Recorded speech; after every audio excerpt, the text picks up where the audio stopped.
नमस्कार दोस्तों, मैं ऋतु द्विवेदी फिर से आपके सामने उपस्थित हुई हूँ एक नई पंचतंत्र की कहानी लेकर, जिसका नाम है तीन ठग और ब्राह्मण, या इसका एक नाम और है ब्राह्मण और बकरी।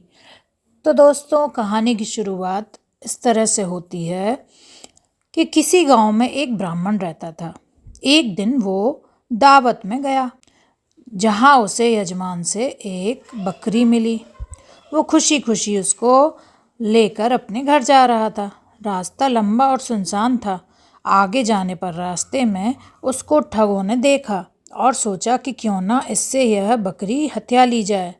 तीनों ठगों ने ब्राह्मण के कंधे पर बकरी को देखकर उसे हत्याने की योजना बनाई। जैसे ही ब्राह्मण आगे गया, एक ठग ने ब्राह्मण को रोककर कहा, अरे पंडित जी, यह क्या अनर्थ कर रहे हैं? आप अपने कंधे पर क्या उठा कर ले जा रहे हैं? आप तो ब्राह्मण हैं और ब्राह्मण होकर कुत्ते को कंधों पर बैठा कर ले जा रहे हैं। ब्राह्मण ने क्रोधित होकर उसे झिड़कते हुए कहा, पागल है क्या? यह अंधा हो गया है, दिखाई नहीं देता? यह कुत्ता नहीं, बकरी है। पहले ठग ने फिर कहा, खैर, मेरा काम आपको बताना था। अगर आपको कुत्ता ही अपने कंधों पर ले जाना है तो मुझे क्या, आप जाने और आपका काम। थोड़ी दूर चलने के बाद ब्राह्मण को दूसरा ठग मिला। उसने ब्राह्मण को रोका और कहा, पंडित जी, क्या हो गया है आपको? ब्राह्मण होकर मरी हुई बछिया को कंधे पर लाद कर ले जा रहे हैं। उच्च कुल के लोगों को क्या यह शोभा देता है? पंडित जी उसे भी झिड़क कर आगे बढ़ गए। आगे जाने पर उनको तीसरा ठग मिला। उसने भी ब्राह्मण को टोका और कहा कि इस गधे को कंधे पर क्यों ले जा रहे हो? ब्राह्मण अब घबरा गया। उसको लगा कि ये जरूर कोई मायावी जीव है। मायावी का मतलब जो रूप बदल लेता है।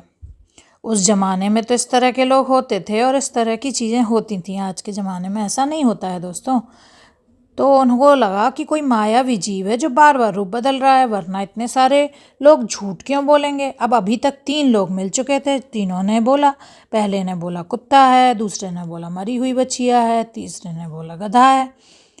थोड़ी दूर जाकर पंडित जी ने बकरी को कंधे से उतार दिया और आगे बढ़ गए और घबरा कर बोले, ये तो भूत है, ये तो भूत है।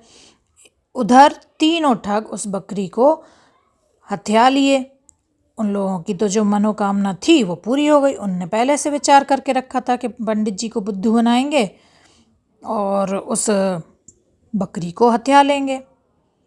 और उस ब्राह्मण की मूर्खता पर उन ठगों को बहुत हंसी आई और उनकी योजना पूरी हो गई, तो वो उस बकरी को लेकर चले गए।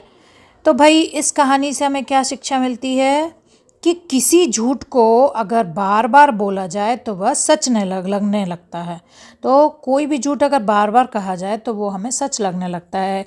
एक नहीं, दो नहीं, तीन लोगों ने उस ब्राह्मण से झूठ बोला तो अंत में उन्हें लगा कि वाकई में ये बात सच होगी। तो हमें किसी की बात पर विश्वास ना करके अपने दिमाग से काम लेना चाहिए और अपने पर विश्वास करना चाहिए। हमें इस कहानी से यही शिक्षा मिलती है कि हमें अपनी खुद की समझ से, अपनी अंतरात्मा की आवाज़ से ही बात को मान लेना चाहिए। उसको, अपनी बात को अपने हिसाब से ही समझना चाहिए।